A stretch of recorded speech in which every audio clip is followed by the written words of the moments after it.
Hi there, welcome to LSAT Demon Daily. I'm Josh Mansfield, a teacher with the Demon, and with me is Nathan Fox, one of the founders of LSATdemon.com and the weekly podcast Thinking LSAT. Nate, today we've got a little bit of a different email for the daily.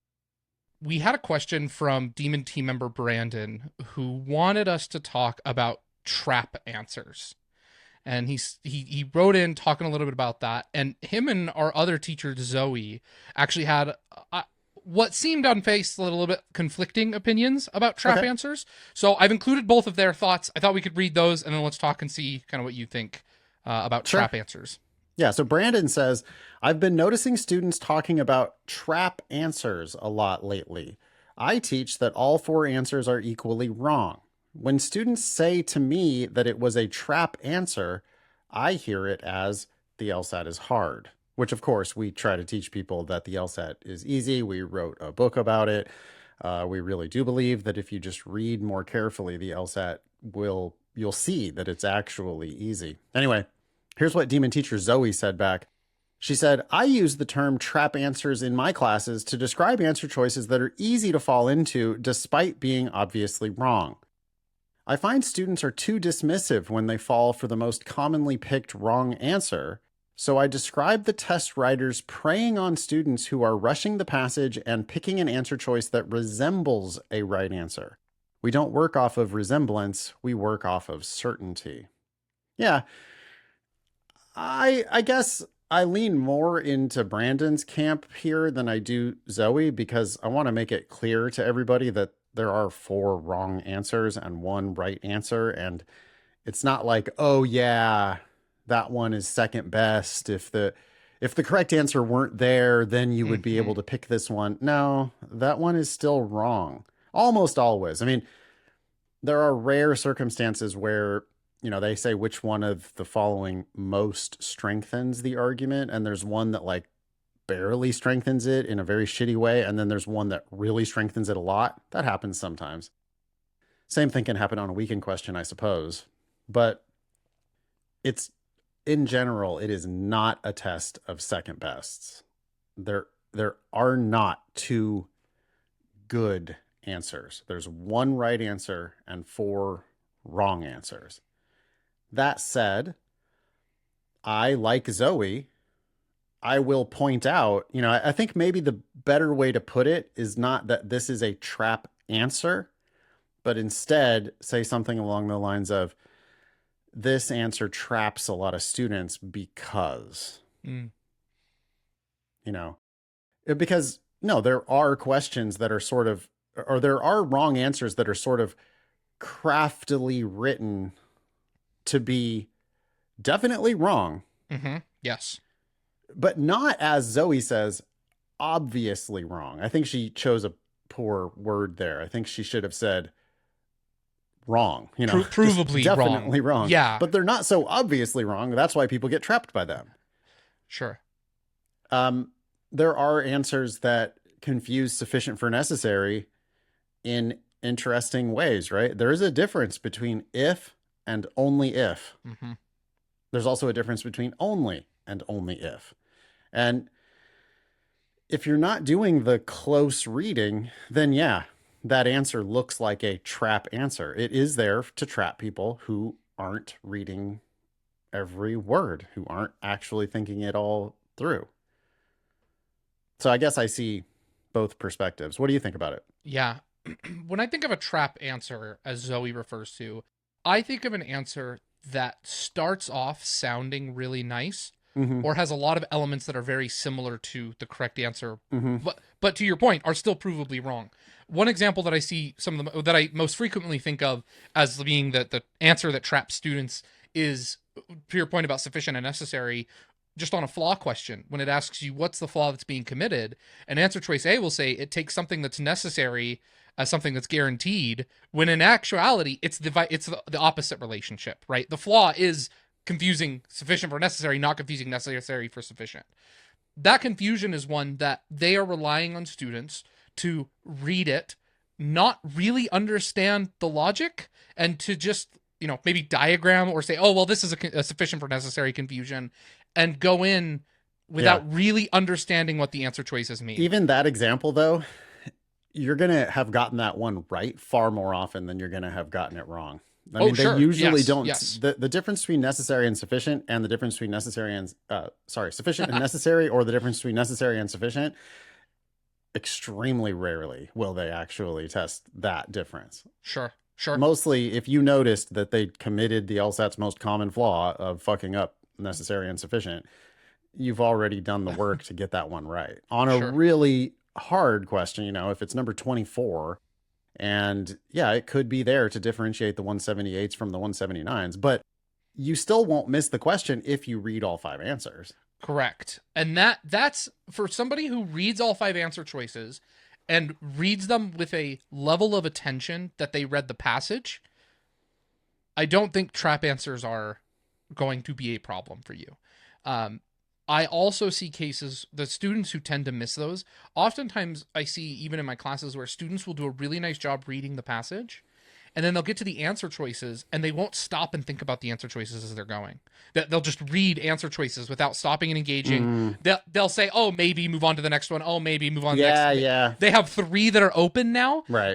And they, by the time they go back and they're reevaluating, they're not really thinking about the passage anymore.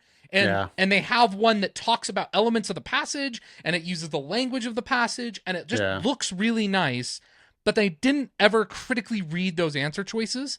Right. And so they pick that one that just kind of sounds like the passage. If you always end up at a 50-50, you're not being critical enough of the answers in the first place. If you ever end up with 3 good answers or 4 good answers, then you're definitely not being critical enough of the answer choices. You have to read answers with a view toward, I'm probably dismissing this answer. A is wrong 80% of the time. So of course, I'm not reading A with the intention of letting it live. I'm reading A knowing that 80% of the time it's wrong. So yeah, I'm not reading A and going, I don't know, let me read B. I don't know, let me read C. That's terrible technique. You need to be most of the time eliminating A. Okay, why is it wrong? Well, it's wrong because it doesn't make any sense. It's wrong because it just doesn't answer the question. It doesn't match my prediction. It incorrectly answers the question. Yes. There's problem. There's just this is what's wrong with A. Next. And yeah, sometimes I'm going, where are you going with that? Nah. Like I don't have to really understand an answer to know that it's wrong. But I'm not going to read it, not understand it, and go, oh, okay, so therefore it's a contender. That I'm not doing. No. You're going to fall into this problem regularly if that's the way that you approach these answer choices. Yeah. I think both Brandon and Zoe would agree on a couple of things, though. The first of which, the trap answer, if there is one, is definitely wrong. Right? It's not a second best, as you said. It's not, okay, this could be good. It still is definitely wrong. The second thing is that the use of the phrase trap answers oftentimes is a rationalization away from meaningful review. It's, oh, well, shoot, I missed that one, but that's definitely the trap answer.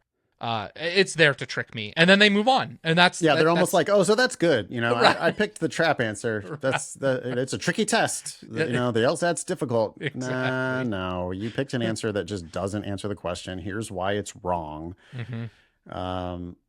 Yeah. You said something I thought that was pretty astute, which was frequently trap answers sound good in the beginning, and then in the last 3 words, it's like a must be true question or a main point question or something. And it's like, oh, yeah.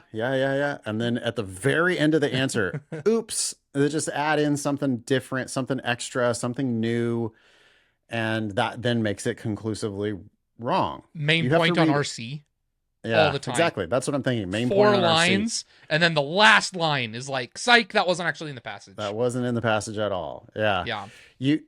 You don't have to read every word of wrong answers to know that they're wrong.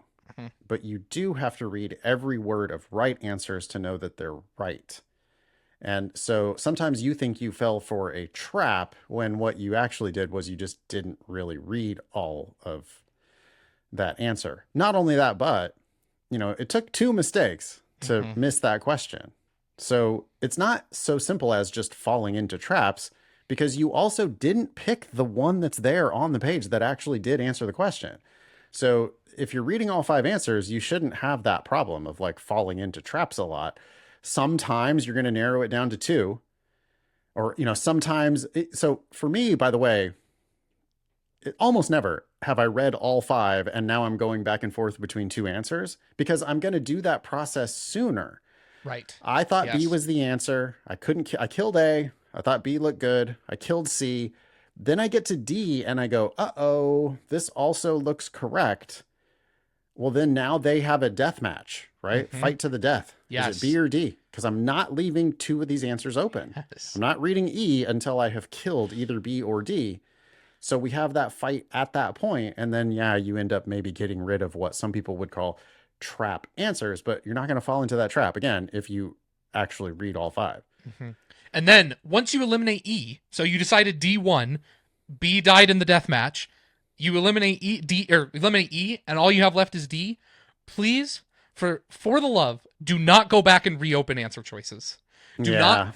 The number of times I see students who then say, well, I'm just going to go double check A really quick. And then they reopen it and they go look at it again. Don't do that. Once the test makes sense. The LSAT's easy. Yes. Eliminate, pick, and be done. Yeah. And part of it though is that you do need to be looking for correct answers. Not like, oh, that could be it. Sure. No, it's because then you're in a situation where you're like, well, I got rid of A and B. I didn't really think, and the C, it seemed like it could be okay. And then I got rid of D and E. Yeah, but I don't know. I feel like you needed to maybe be on a bit firmer footing there when you're getting rid of answers. Or why did you leave C open? Because you leaving C open on, oh, well, that could be it. No. Does it answer the question? Right. Are you happy with the whole thing? Does the meaning of that, does that answer the question that they asked you based on the record that you were given? And the LSAT is easy.